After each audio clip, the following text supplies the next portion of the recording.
300 कांग्रेस को 300, मुल्क हमारा, कांग्रेस को 300, चुप क्यों हो जाते हैं? कांग्रेस को 370, कांग्रेस को 370 हमारा जो है, कांग्रेस को 370 चाहिए, 370 दिया, कांग्रेस को 370 मांगती है, कांग्रेस 370 मांगती है। मैं बता रहा हूँ, चुप क्यों हो जाते हैं? कांग्रेस क्यों चुप हो जाती है? 370 नहीं, कांग्रेस 300, आप हाँ कर दीजिए, कांग्रेस 370 कैसे करूँ? नहीं चाहिए आपको, नहीं चाहिए आपको, मतलब आप भी इसके साथ नहीं है, आप भी 370 वापस नहीं मांगते, आप तनकीद का निशाना बनाते हैं। सवाल ये है, कांग्रेस कहते हैं डीएपी के लीडर्स कहते हैं विकार रसूल साहब मिलिटेंसी में इन्वॉल्व थे, हवाला केस में इन्वॉल्व थे, इससे क्या मुराद है? किस तरीके से देखें? कश्मीर को किस प्रकार से ये बदनाम कर रहे हैं? क्या गुलाम नबी आजाद को लग नहीं रहा है कि इस कश्मीर को हमने खून से सींचा है? क्या लगा आपको कि जिस प्रकार से आप लोगों ने कश्मीर को बदनाम किया है पूरे मुल्क में, ये आपका अधिकार नहीं है? क्या अब आप भी गौरसी का पॉलिसी चला रहे हैं? आजाद साहब इस हेडक्वार्टर से निकले हैं, गुलाम नबी आजाद साहब का यही जो है पार्टी हेडक्वार्टर होता था, और इसी पार्टी ऑफिस से निकल के आज बाज़ाब्ता तौर वो कांग्रेस पे ही बरस रहे हैं। मुल्क में जो गुलाम नबी आजाद साहब जो है मैदान छोड़ के भाग गए जी, भगोड़ा कहते हैं आप उन्हें, भाग गए।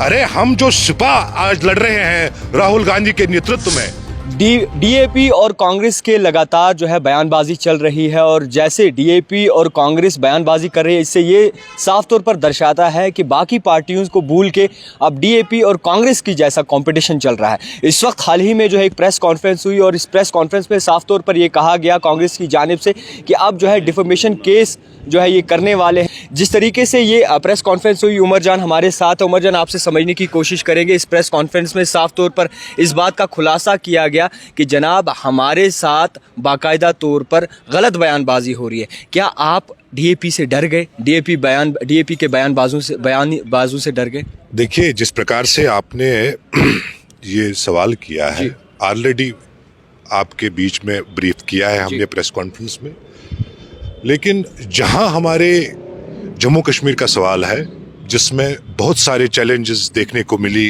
5 अगस्त के बाद, और जिस प्रकार से भाजपा ने ऑप्शंस क्रिएट किए वोट को डिवाइड करने के लिए, जिस तरीके से सूरत हाल बना पूरे मुल्क में, चाहे हम यूपी में बात करें, अगर हम बात करें इवन गुजरात की बात करें, यहाँ जो आप देखने को मिले कि डीएपी के जो सरबराह है उसका जो एक चर्चा हुआ करता था पूरे केंद्र में जी, और आज वही चर्चा आज उस गांव में देखने को मिलेगा जहां आजाद साहब की बात को बड़े विचारधारा के साथ सुनी जाती थी कि एक आइडियोलॉजी के साथ ये मिला है। अनफॉर्चुनेट है कि जिस तरीके से डीएपी की जो एक नई तंजीम बनी है इस जम्मू कश्मीर यूटी में, उनका जो मोबिलाइजेशन होना चाहिए था, जिस प्रकार से उन्होंने फ्लो शुरू किया था, उस मोबिलाइजेशन को लेके वो कांग्रेस के ऊपर निशाना साध रहे। डर कौन रहा है यहाँ पे? डर कौन रहा है? मुख्तसर सा बताइए।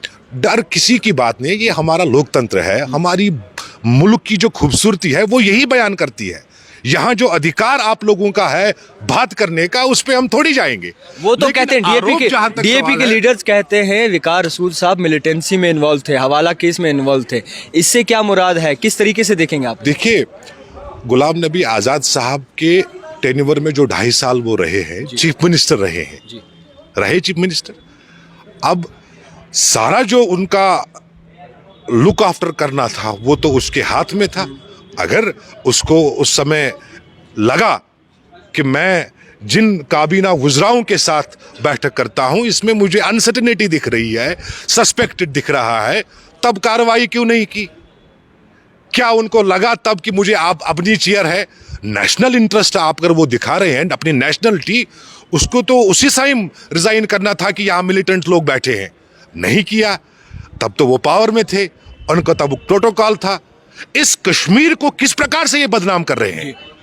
क्या गुलाम नबी आजाद को लग नहीं रहा है कि इस कश्मीर को हमने खून से सींचा है?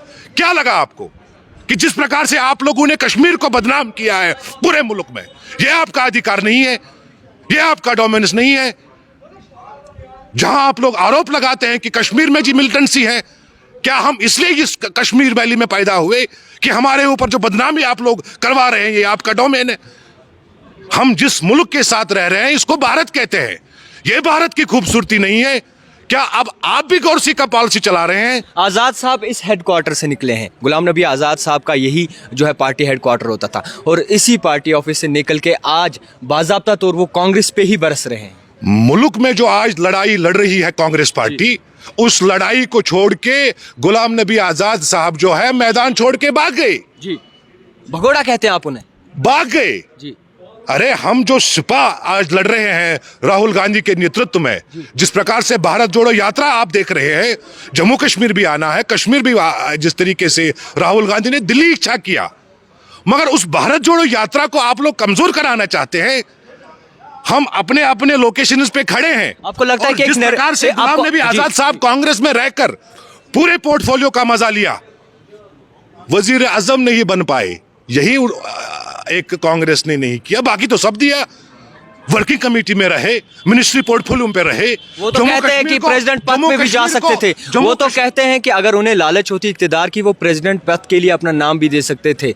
उन्होंने नहीं दिया, उन्होंने कश्मीर की आवाम का सोचा। देखिए, पॉलिसीज मुख्तलिफ तरीके से होती है। मैं रियासत की बात करता हूं, जम्मू कश्मीर की बात करता हूं। कहां पहुंचा है जम्मू कश्मीर को? क्यों मेरा नौजवान अनसर्टेनिटी पैदा करता है?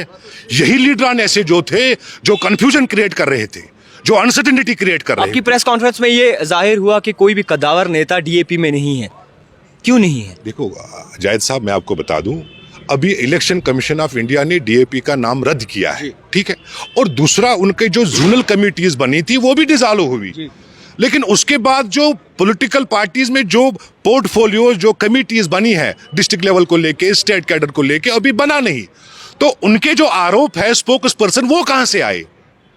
अब 4 दिन की चांदनी फिर अंधेरी रात, वही बात आ रही है। आप लीडर नहीं समझते? दो दिन जो लीडर उनके साथ रहे, पहले वो I think department, fire service department में थे। वहां पता नहीं वहां रिटायरमेंट शायद उसने ली है, वॉलंटरी रिटायरमेंट। फिर उसके बाद अपनी पार्टी में चले गए, फिर उसके बाद डीएपी में चले गए, कल को वो भारतीय जनता पार्टी में चले गए। तो ये क्रिएशन और परसेप्शन क्रिएट कर रहे हैं हमारे इस जम्मू कश्मीर में, ये नहीं चलेगा। यहाँ की जो लड़ाई है, हमें 5 अगस्त की लड़ाई जो आप देख रहे हैं, किस प्रकार से अनकॉन्स्टिट्यूशनली, अनडेमोक्रेटिक, ये फैसला जम्मू कश्मीर के लोगों को मंजूर नहीं है। आप आए दिन जो फैसले लिए जा रहे हैं, जिसमें आपने देखा कि reverification of ration card, old age pension का इशू हुआ, आजाद साहब ने कहीं बात नहीं की कि मेरे बुजुर्ग की 370 की बात की उन्होंने, 370 की बात। 370 को मॉडिफाई करते करते नॉर्थ से लेके साउथ फिर दिल्ली, वो अलग अलग बयानात करते हैं। कांग्रेस 47 से लेके 2022 तक एक ही आइडियोलॉजी को लेके चलते हैं। हमने कभी बयान 370 आपको चाहिए? बिल्कुल, कांग्रेस को चाहिए। देखिए, कांग्रेस को 300 चाहिए। कांग्रेस को 300, मुल्क हमारा, कांग्रेस को 300, चुप क्यों हो जाते हैं? कांग्रेस को 370, कांग्रेस को 370 हमारा जो है, कांग्रेस को 370 चाहिए। 370 दिया, कांग्रेस को 370 मांगती है। कांग्रेस 370 मांगती है। मैं बता रहा हूँ, चुप क्यों हो जाते हैं? कांग्रेस क्यों चुप हो जाती है? देने वालों में से थे। नहीं, कांग्रेस हम तो देने वालों में से थे। आप हाँ कर दीजिए। कांग्रेस 370 कैसे करूँ? नहीं चाहिए आपको, नहीं चाहिए आपको। मतलब आप भी इसके साथ नहीं है, आप भी 370 वापस नहीं मांगते। आप तनकीद का निशाना बनाते हैं। सवाल यह है, कांग्रेस 370 चाहिए। मैं बता रहा हूँ, कांग्रेस तो देने वालों में, कांग्रेस को 370 चाहिए। मेरा सवाल वही रहेगा। मैं अब बता रहा हूँ, मेरा सवाल वही रहेगा। मेरा सवाल वही रहेगा। मेरा सवाल वही रहेगा। कांग्रेस को 370 चाहिए। देखिए, आप साफ तौर पर जाहिर होता है जनाब, साफ तौर पर जाहिर ये होता है कि जब जनाब जवाब नहीं देते। नहीं, सुनिए, कांग्रेस, सवाल मेरा वही रहेगा। आपने सवाल किया, कांग्रेस देने वालों में से था। सुनिए, कांग्रेस को 370, कांग्रेस को 300, यही तो बात है जनाब, यही तो बात है जनाब। जब भी लीडरान से पूछने की कोशिश करते हैं, ले रहे हैं। देखिए, अनकॉन्स्टिट्यूशनल आप लोग फैसले ले रहे हैं, जिस प्रकार से हमारे इस रियासत को एक बनी बनाई, ये सबको पता है, ये सबको पता है। पिछले 3 साल से यही हो रहा है, ये सबको पता है। रियासत अनकॉन्स्टिट्यूशनली हटाया गया।